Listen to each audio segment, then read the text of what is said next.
A'udzubillahi minasyaitonir rajim. Wa ma min dabbatin fil ardi illa 'alallahi rizquha. Semua yang melata di atas muka bumi Allah ini dijamin rezekinya. Semua yang melata, semua yang bergerak. Setelah diteliti oleh para ulama, dabbah artinya binatang. Selalu diterjemahkan dabbah, dabbatul ardi. Binatang yang berjalan di atas muka bumi ini dijamin Allah Ta'ala rezekinya. Kenapa disebutkan binatang? Kenapa tidak disebut wa ma min insanin, wa ma min nasin? Tidak ada manusia yang tidak dijamin rezekinya. Digunakan kata yang paling rendah, paling hina, paling kotor, binatang. Kalau binatang saja dijamin rezekinya, apalagi yang mulia. Karamna bani Adam ala katsirin minal khalqi wa faddalnahum tafdila. Di antara semua makhluk ini manusia yang paling mulia. Khalaqnal insana fi ahsani taqwim. Dari bentuk susunan fisiknya paling sempurna, dari bentuk keseimbangan antara akal dengan nafsunya juga sempurna. Ada yang satu ini nafsu aja, tak ada akal, binatang. Ada yang satu ini akal saja, tak ada nafsu, malaikat. Makanya kalau ada teman kita nafsu aja, tak ada akal, kita udah tahu dia sama geng mana. Maka paling sempurna bentuknya, keseimbangannya manusia. Tapi Allah tidak sebutkan manusialah yang kujamin rezekinya, tidak. Allah sebutkan yang paling hina. Kalau binatang yang kotor tidak berakal saja dijamin Allah rezekinya, apalagi manusia. Maka ada ungkapan pepatah orang Melayu, rezeki musang tidak akan dihabiskan harimau. Rezeki musang tak akan pindah ke mulut harimau. Secara fisik harimau lebih besar, secara fisik harimau lebih buas, lebih gagah, lebih tajam taringnya. Raja hutan, raja rimba. Musang biasa saja. Bahkan ada musang yang paling keren ya kopi luwak, karena itulah makanan dia. Tapi rezeki musang tidak akan mungkin dihabiskan harimau. Kalaulah gara-gara harimau musang itu tidak makan, maka sudah lamalah musang itu punah dan musnah, tidak ada lagi di permukaan bumi. Tapi sampai hari ini musang masih tetap ada dan harimau pun tetap ada. Begitu Allah Subhanahu wa taala mencari, menyediakan rezekinya. Binatang yang melata, melatanya tidak pula di atas tanah. Justru dia unik. Kalau binatang yang lain kakinya di atas tanah, kepalanya, dia justru terbalik. Justru kaki dia yang ke atas, dia yang ke bawah. Bukan Spiderman, cicak. Makanannya pun luar biasa. Yang dia makan tidak melata tapi yang terbang, nyamuk. Bisa juga dia makan. Jadi kalau ada orang dikasih Allah Ta'ala tangan, kaki, kudrat, iradat, kemauan, kehendak, dikasih Allah Ta'ala akal sehat, badan sehat, segar bugar, tapi cemas dengan rezekinya, dia mestinya malu dengan cicak. Kemudian bagaimana Allah Subhanahu wa taala membagi rezeki itu? Lau tawakkaltum 'alallah haqqa tawakkulih. Kalau kamu bertawakal kepada Allah sebenar-benar tawakal, la razaqakum kama ruziqat thair. Kamu diberi Allah rezeki sebagaimana seekor burung mendapatkan rezeki. Bagaimana seekor burung mendapatkan rezeki? Taghdu khimasan wa taruhu bitanan. Terbang keluar sarang pada waktu pagi dalam keadaan perut kosong dan pulang dalam keadaan perut kenyang. Sampai hari ini belum ada burung yang tidak mau terbang karena khawatir dapat rezeki atau tidak. Burung merpati terbang tinggi, tahu dia di mana letak sarangnya dan pulang dia dalam keadaan perut kenyang. Padahal yang diberikan Allah kepada dia cuma dua, paruh dengan cakar kakinya. Dengan dua itu bisa dia makan. Uniknya burung-burung ini adalah makanannya berada di dalam air, dia di atas udara, lalu kemudian dia hanya sebentar saja memantau, masuk dia ke dalam dan bisa diangkat kembali. Kalau tidak percaya pada isi ceramah saya ini, sering-sering nonton film yang isinya binatang aja, tentang flora dan fauna, tentang hewan, tentang burung. Aneh dan uniknya yang menyuruh kita untuk mempelajari binatang hewan ini adalah Allah SWT. Tapi yang mempertontonkan kita, kameramennya sampai berbulan-bulan di dalam hutan untuk menampilkan, hanya memperlihatkan seekor burung bisa menangkap seekor ikan, untuk memperlihatkan bagaimana Allah membagi rezeki kepada kita. Sesungguhnya di balik konten yang luar biasa ada kameramen yang sangat tersiksa. Jadi besar sekali jasa kameramen. Jadi nanti kalau beberapa hari ini akan keluar gambar Abdul Somad ceramah di Masjid Sunda Kelapa sedang begini-begini, itu kameramennya luar biasa. Ini kameramen insyaallah masuk surga sama kamera-kameranya sekalian. Saudara yang dimuliakan. Cuman kameramen kalau bisa matanya harus seimbang. Jadi jangan selamanya begini. Jadi sekali-sekali begini, sekali-sekali. Saya khawatir nanti setelah tua matanya begini. Selalu ada keseimbangan. Saudara yang dimuliakan Allah SWT, kamera itu pun juga adalah rezeki. Kenapa? Yuntafa'u bihi. Kapan kamera menjadi rezeki? Ketika dia bermanfaat. Kalau kamera hanya untuk mengambil gambar orang yang membuka aurat, maka itu bukan kamera rezeki, itu namanya kamera Sony.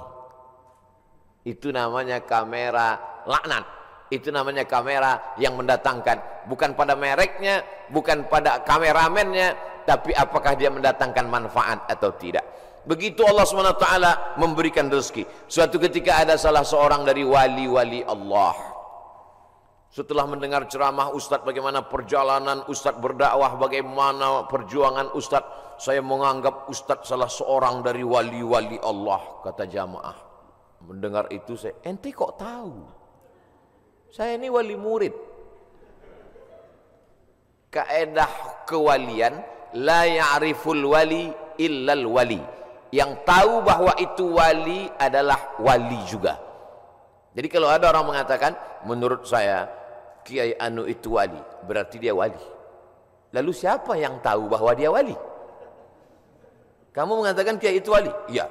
Terus yang ngangkat kamu jadi wali siapa? Saya sendiri, kata dia. Ini namanya buceri, bule ngecat rambut sendiri.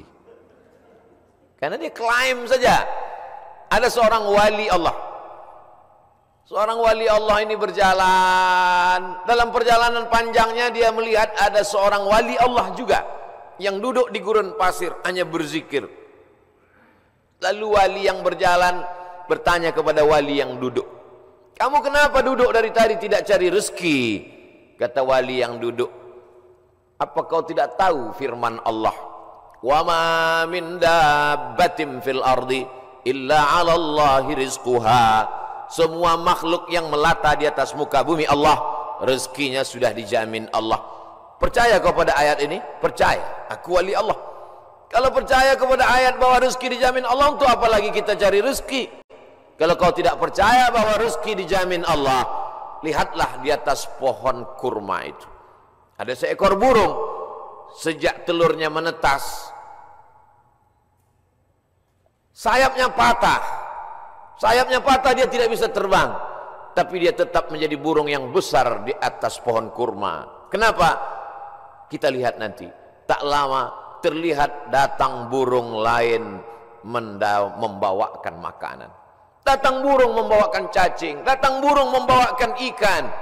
Naik ke atas pohon kurma yang di atasnya ada seekor burung yang patah sayap. Begitulah kalau Allah berkehendak, rezekinya dijamin Allah, dia tidak perlu terbang. Datang burung lain membawakan. Burung yang datang ini bukan ojek online.